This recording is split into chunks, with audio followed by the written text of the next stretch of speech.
Hello EFD squad and welcome back to Euro Roundup with me and the Wolf. It's Doogie where you pick our winners and losers from the weekend just past.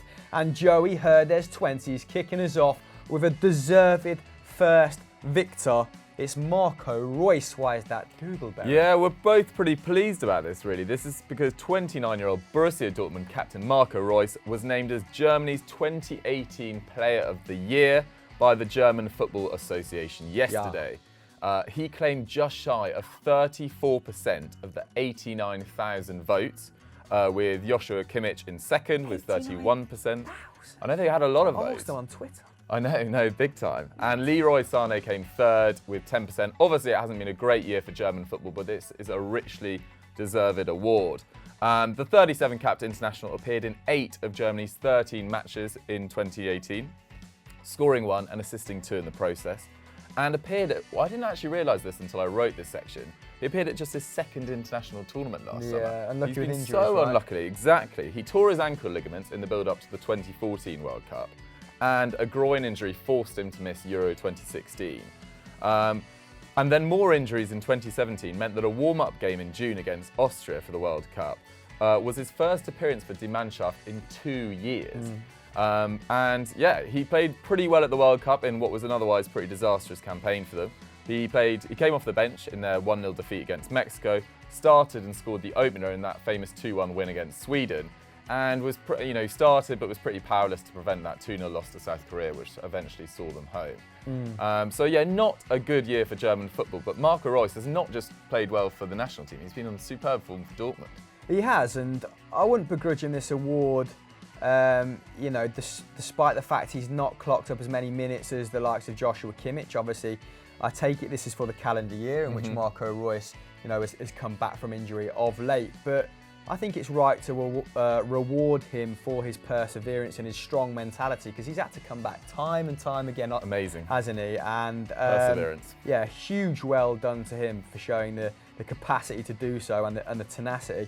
Like you said, he has been superb for Dortmund at the start of the season, which has definitely helped his cause in winning this award. So he finished 2017-18 with 7 goals and 11 Bundesliga appearances, which was sort of the start of his comeback, wasn't it? But this season, he's played nearly 550 more league minutes and has been absolutely devastating. So no player has been involved in more goals than his 17. That's 11 goals and 6 assists in the league. Now, he was voted as Bundesliga Player of the Month for September and November too, so widely recognised at the start of this campaign on multiple fronts, and is arguably playing the best football of his career. And just touch wood that it continues and he can remain injury-free, really, because even the neutral in Germany is thoroughly enjoying his performances. Now, Dortmund are top of the Bundesliga, aren't they, after the halfway point by 6 points, and he's been a large part of that, along with Jadon Sancho, Paco Alcácer's sort of virtuoso performances off the bench. But oddly enough, some of his stats have gone down. So his shots, his key passes, and his dribbles are actually down on 17-18, which is probably because he's having to do far less, because those around him are shouldering some of the responsibility. His actual role in this Dortmund team now is to finish the moves. It's to be really decisive. The cutting edge. It's more so, arriving in those particular areas. And his combined expected goals and expected assists actually stand at 0.89 per 90, which is, that's great, I think, up from 0.5 the year before. So while his stats are down in the areas that I mentioned beforehand, like we said, he's been devastating in front of goal. For context, that's the exact same as Raheem Sterling this season, who I believe has contributed to 20 goals in his last 19 home appearances. So maintaining pace with a man who is at the height of his powers at the moment. Reus has played a direct role subsequently in 39% of BVB's goals in 18-19, and no one is actually taking more than his 2.6 shots per game. So while it's down slightly, still taking the most in that side. Like we said, splitting it across that front line. Never been more vital for his side. Might not have had, the best World Cup, but the best German player this calendar year. Even if it is a sort of lifetime achievement award, richly deserved. Well done, Marco. Right, it's time for our first loser now, and it came in from It's Just Banter 33, and he says Valencia, Christopher. Hope that's an ironic handle and he's Yeah. not actually a Richard Keys fan. Yes, just as it looked like Valencia were starting to put together some momentum with 2 wins in their last 3 games, they slumped to a 2-1 away defeat against high-flying Alaves. Now this setback actually leaves Los Che 11th in La Liga, 3 points adrift of Europa League football, and the 7th place Getafe actually have a game in hand on Valencia. So not a great situation should they have European aspirations. And whilst Valencia have suffered some rotten luck, and I mean rotten, if you take a look at their expected points at the start of the season, expected goals actually had this down firmly in Alaves' favour, 1.8 to 0.8, who moved up to 4th as a result, actually the home side, the Basque club. Now Marcelino's men actually took the lead against Alaves, with captain Dani Parejo scoring his second goal in as many matches with a looping free kick after 14 minutes, which was really weird technique. He sort of did a hop, skip and a jump It came up and down a long way as he hit the ball. But yeah, he's been maybe unlucky not to have more goals at the start of this campaign, so starting to drag his side through a tough patch. They actually scored a last-minute winner against Huesca the week before, I think. So lucky to get the 3 points there as well. So Marcelino struggling. And in fact, after Parejo's free kick, the visitors only registered a further 1 effort on target from 14 in total, as the points escaped them in this instance. Now, post-match, the Valencia manager blamed the icy pitch as a contributing factor, saying the players looked like dancers trying not to fall, insisting that the fixture should have been postponed, Dougie, but didn't really seem to affect the Alaves players. Yeah, no, it didn't. I'm not really a fan of managers complaining about pitches after the game. He was going, I'm not saying this is an excuse. Yeah, but here's my excuse. Here's my excuse. And yeah, it didn't really affect the Alaves players as much, seemingly. They came back through 2 sort of scrappy goals, and it was from Valencia's inability to defend set pieces. Swansea flop Borja Baston, who was actually on loan from the Welsh club. I'd actually forgot that he existed, but he's actually Swansea's record signing. I think he was before Boney, maybe. Oh, before Boney, okay. He brought the home side back into proceedings with his 3rd goal in just 6 starts, so he's actually having a really good season there. But it's the 26-year-old's 9th club, with his only prolific spell in a top flight coming for Eibar in 15-16 when he slotted 19. And I think that must have been just before he got his move to Swansea. And the other goal was somewhat of a collector's item for 31-year-old Thomas Pina, who now has 2 in 10, which is his joint most prolific season to date. So they've got 2 players sort of in form there. Stats-wise, 24-year-old centre-back Guillermo Maripan also deserves a shout-out. The Chilean's 90 looked like this. He won 7 aerial duels. He has 3 shots, more than Morena or Pina produced. 1 assist, 3 blocks, plus 2 tackles and interceptions, so a good all-round game for him. And on the back of this, his agent, Marcelo Contreras, after the game was insisting that Barcelona were scouting the 11-cap centre-back, who is set to receive Spanish citizenship, which would be good news for them because it'll be another player for their homegrown quota. Alaves have now earned 31 points after 18 games, and they only need 1 more win, which seems like it's going to come at some stage, to complete their best mid-season ever in a top-flight season. But Valencia still got a lot of work to do. It hasn't. We were imagining they'd pick up sort of December, January, and level out maybe in sort of 8th, 7th for the end of the year, but it hasn't really happened yet. I'm absolutely delighted. I hope their confidence hits an all-time low for when Celtic face them. I actually did a podcast on Valencia, Sunday Vibes podcast, and if you want to know more about their misfortune at the start of the season and why things are misfiring so badly after that promising season last year, then check it out. But actually, a second thought, is IU Swansea's record signing? Who knows? Let us know Swansea's record sign in the comments below. That's what we took from that La Liga recap. So moving on. Our final winner comes from Isaac Archer, and rightly so as well. It was Cesc Fabregas' swan song in English football. What happened at Stamford Bridge? Yeah, emotional scenes. He left the pitch in tears during his final game. Chelsea won 2-0 against Nottingham Forest, and he looked set to join Monaco in a 3-year deal that could be announced before this video goes live. He has had a remarkable time in English football.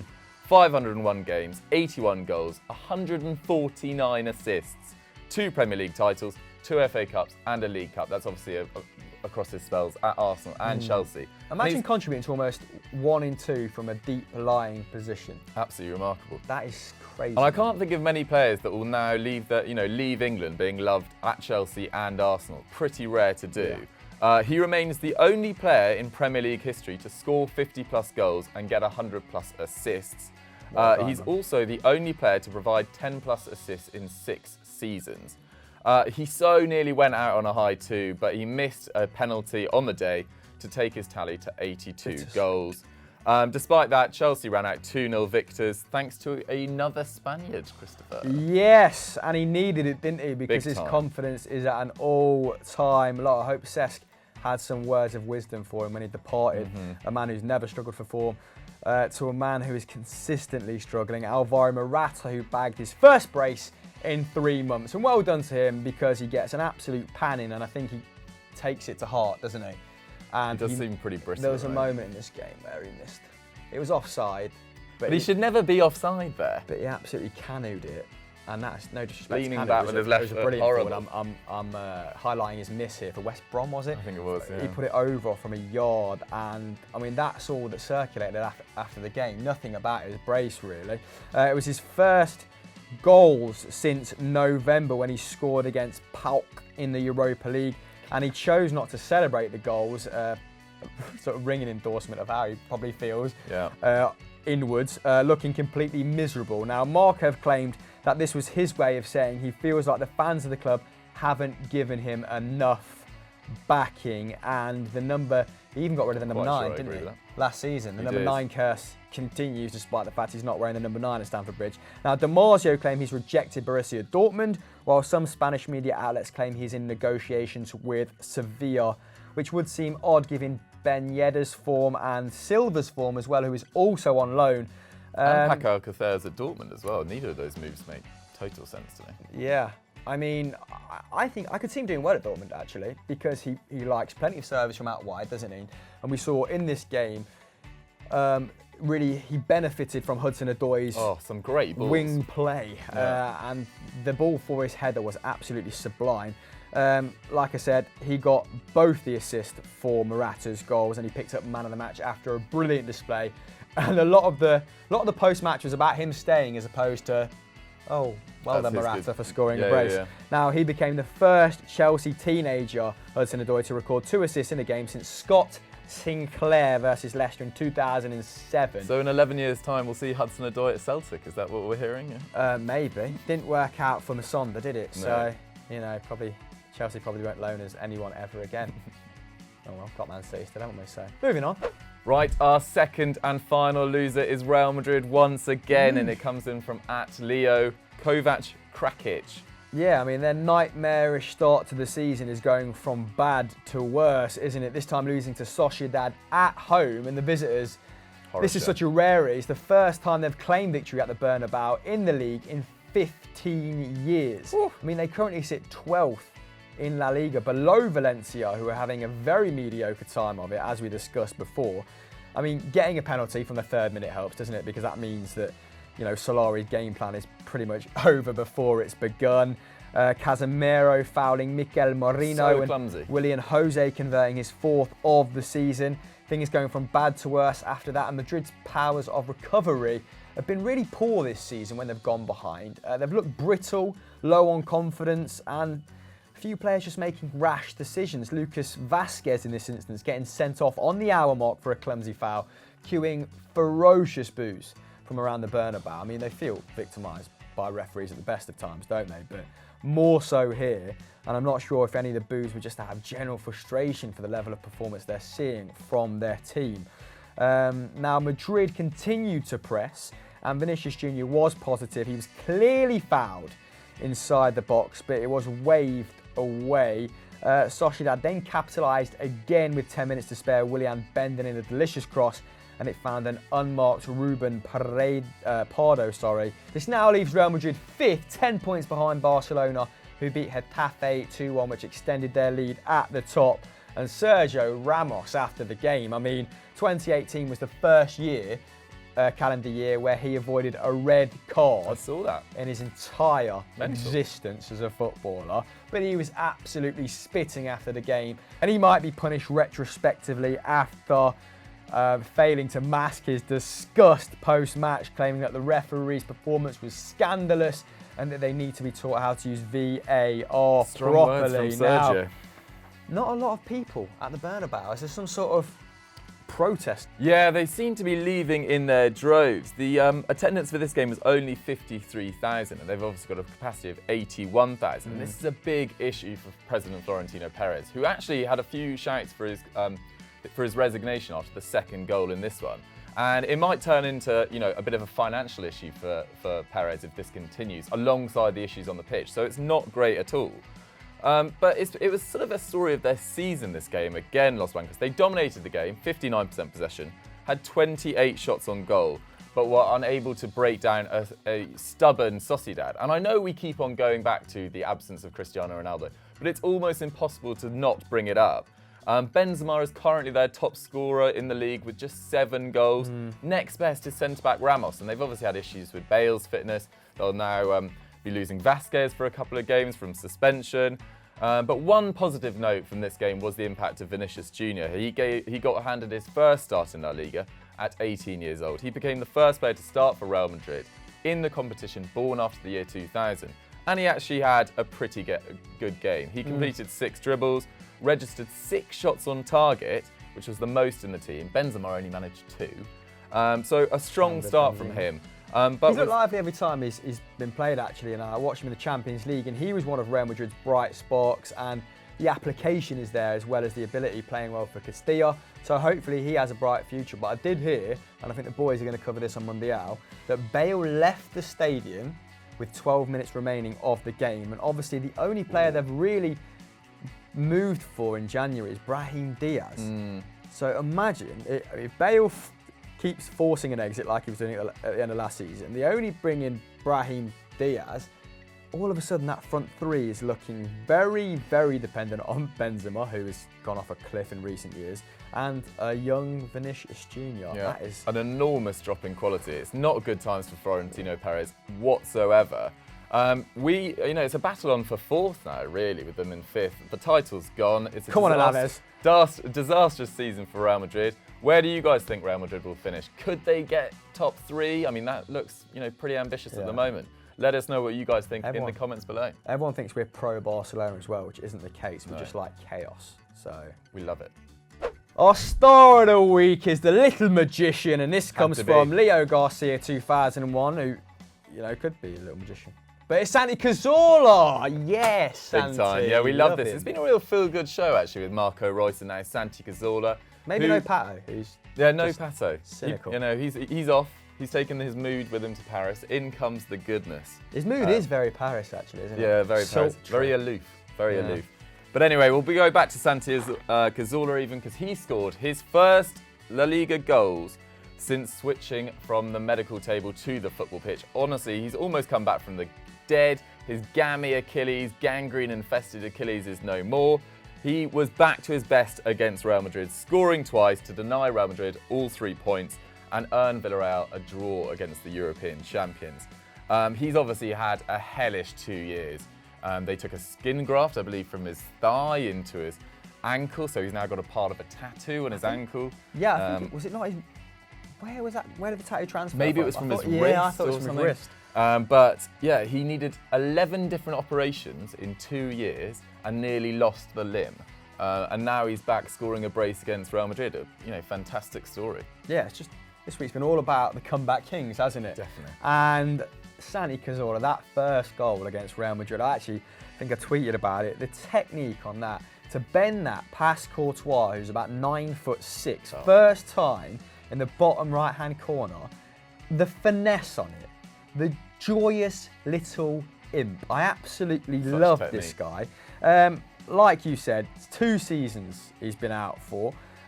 Returned to his former club last summer, unveiled in what can only be described as a genius way. Smoke and mirrors. Yeah, I think he just appeared, didn't he? Yeah, it was bizarre. Under the pitch in this little tube. Capsule. Like he was, those tube, like tube of sweets you get. He appeared like a Smarties tube, didn't he? He's played 21 times since rejoining his first professional club. But his first goal against Madrid was not only his first of 2019, of course it was one of the first games, but the first he scored in the Spanish league for almost 7 years, since his last against Osasuna for Malaga. Lovely. So class is well and truly permanent with this guy. He had the second most touches in the game with 81. Only defender Juan Costa had more with 83, and 100% of his shots were registered on target as he made 5 key passes. On top. Dripping honey around the pitch, oozing class. What? And shout out to the young Nigerian. You know how to pronounce his name. I think it's Samuel Chukwueze. Chuck my money. I mean, I probably pronounced that wrong, but yeah, 19. He was superb. He was electric. He was absolutely like superb. quite a and player. will definitely be appearing in a scout report soon enough. Dude, what else is happening on Euro Football Daily? On Euro Football Daily, you can go out and check out Sunday's scout report, which had me, and it was talking about possible moves of this January transfer window. And then obviously go over to Football Daily and check out winners and losers, which should have probably gone live about an hour before this. With Chris and George suggested this morning that the winner of Stat Wars the League plays the winner of Stat Wars the Champions in a Super Cup. Super Cup. I love it. So, okay, and that's it. So Doogie's trying his best to ruin our marquee shows. We're just going to wrap it up there. Doogie, anything else to say? Sorry. Bye. Bye.